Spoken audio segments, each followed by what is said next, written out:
大家好，歡迎收睇今集嘅好味道。如果大家中意煮嘢食嘅話，就不妨撳翻個訂閱掣。我哋每逢星期四都會有新片上載到 YouTube。今集我會教大家做肉碎菜脯煎蛋。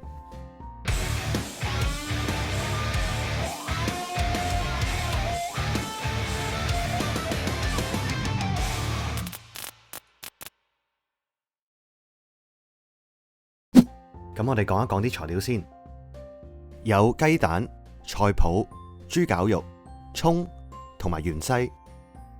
豬肉嘅醃料有鹽、糖、白胡椒粉同埋米酒。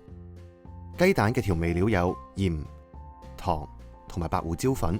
片尾嘅部分會有食材嘅份量，大家亦都可以去翻我哋個網站嗰度睇翻個食譜，根據自己嘅需要作出調整。咁我哋而家講一講個做法，將菜脯切成小片，再用清水洗乾淨菜脯，然後浸15分鐘。呢個步驟要重複3到4次。將蔥洗乾淨，然後切成蔥花。豬肉加入鹽、糖同埋白胡椒粉撈勻，再加入米酒撈勻，醃15分鐘。喺一隻碗入面加入雞蛋、鹽、糖同埋白胡椒粉撈勻，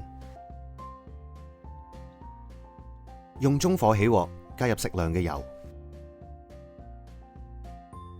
放入豬肉，將豬肉煎到完全熟晒，然後就可以撈起備用。將豬肉、菜脯同埋蔥花加到入去蛋漿入面撈勻，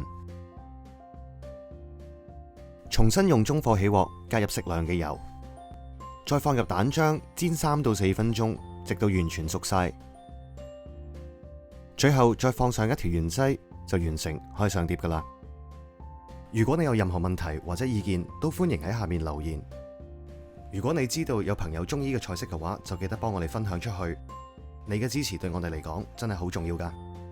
咁我哋而家再講一講材料嘅份量啦。大家可以暫停咗個屏幕，或者撳翻下面條 link 去翻我哋個 website 度，呢個 QR code 咧都可以去到嘅。